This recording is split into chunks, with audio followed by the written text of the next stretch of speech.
Republican gubernatorial candidate joining us here on the Wells Report, and you probably have not heard of Debra Medina, but something tells me you're going to spend a lot of time hearing about Debra Medina, and she brings up the point that many people have asked me. I told everybody that you were going to be on the air, Debra, and people said, but yeah, does she have a chance against these two behemoth Republican candidates?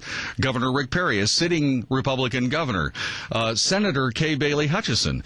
Does she have a chance? And then you answered that question. One of the first things we discussed when you came to join us here on the Wells Report, you said the people's voice is heard during the primary. It has nothing to do with the party politic. And that was a good start. That's right. One man, one vote. Still the rule in Texas.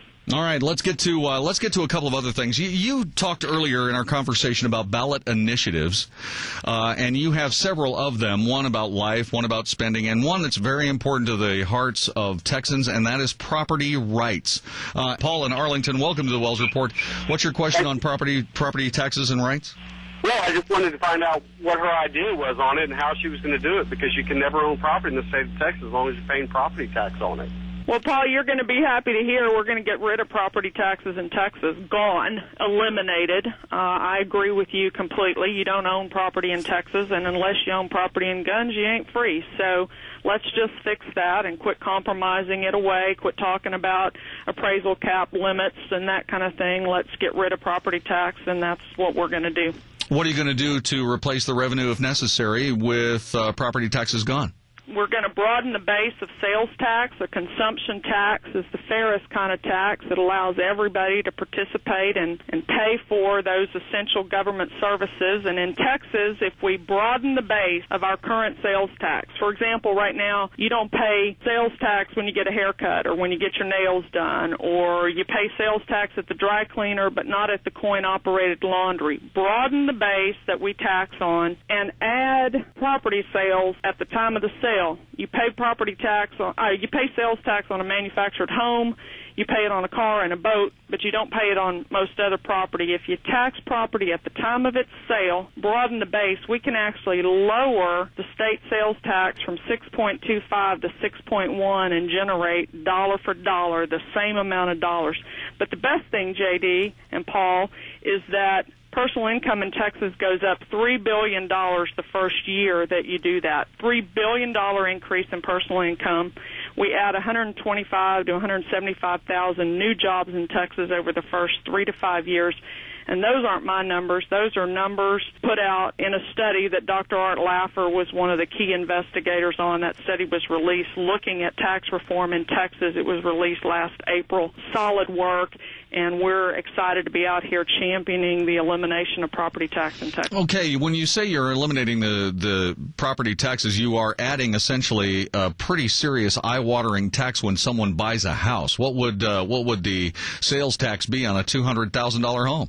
I think it's $12,000 if my math's right there, and you know, most people do that initially, go, ooh, wait, but realize that right now you're paying 3.5%. You're paying $6,000 of that $12,000 in the first year.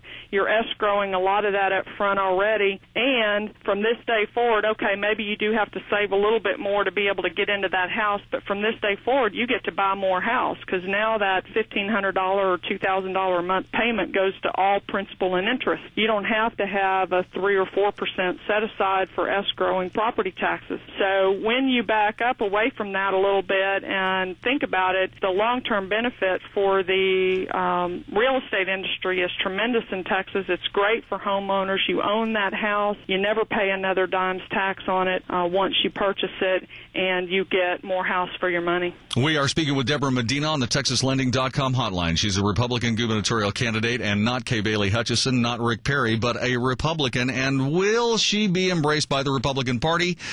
Don't know yet. But she's running as a Republican, and you have a chance to vote for her as a Republican candidate for governor in the primary. And let's talk to Jonathan in Dallas. What is your question regarding Debra Medina and her being governor of the state of Texas? Well, John, can I ask a different question than I told the screener? Sure. Okay, I had a question on the right to bear arms. I don't have to have a permit to go to church or to do free speech.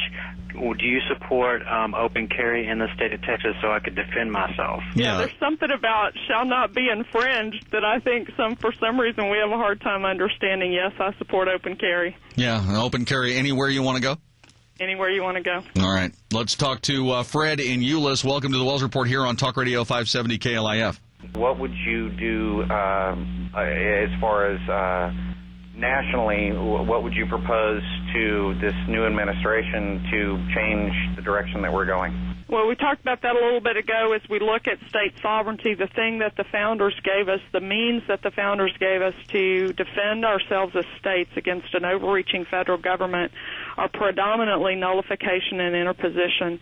Those are tools available to the Texas legislature and to the Attorney General's office, the governor's office, to prevent the overreaching federal government. We've not been aggressively using those. In fact, some might say we haven't been using them at all in Texas, and we need to start. I hope that starts now. I don't think we need to wait till January of 2011. So I'm hoping that General Abbott's office is looking at opportunities even as we speak to hold up his hand and say, no, not in Texas, not in our state. Debra Medina, our guest on Talk Radio 570 KLIF. I want to ask you about TxDOT. I want to know what you would do with TxDOT. I want to know what you would do about transportation in Texas if you were the governor. JD, we've got to take a real hard look at our priorities in this state. We are all complaining about transportation, and yet we've seen in the state of Texas spending in health care and education double in the last 8 years. You know, while we're crying about transportation, our spending in that category has actually dropped 1% over the course of the last 8 years. We haven't even kept up with population and inflation growth in the budget, and then we've got besides a state agency that's terribly mismanaged. I'm grateful that I wish it would have had the sunset review that it was scheduled to have in this last legislative session. It did not get a proper review. I'm grateful that it'll be coming up again in 2011 and looking. That's too late. It is. I mean, it would have been nice if it had been done this time around, but we've got an opportunity here to do some hard work as citizens and get that agency overhauled and responsive. Well, the first thing that's going to have to happen, if you become the governor of the state of Texas, you're going to have to do some sort of bill that makes the Texas Transportation Commission elected office. I mean, if you're talking about restructuring it, you're not going to be able to do it by deciding that, as the governor, that you're going to overhaul the appointment process. You know, that's a lot of power that the governor has. We've seen that. I mean, let's see, DeLisi, what's her first? Debra DeLisi is the Texas Transportation Chairman. She doesn't even, I don't think she's ever washed a driveway, let alone built one.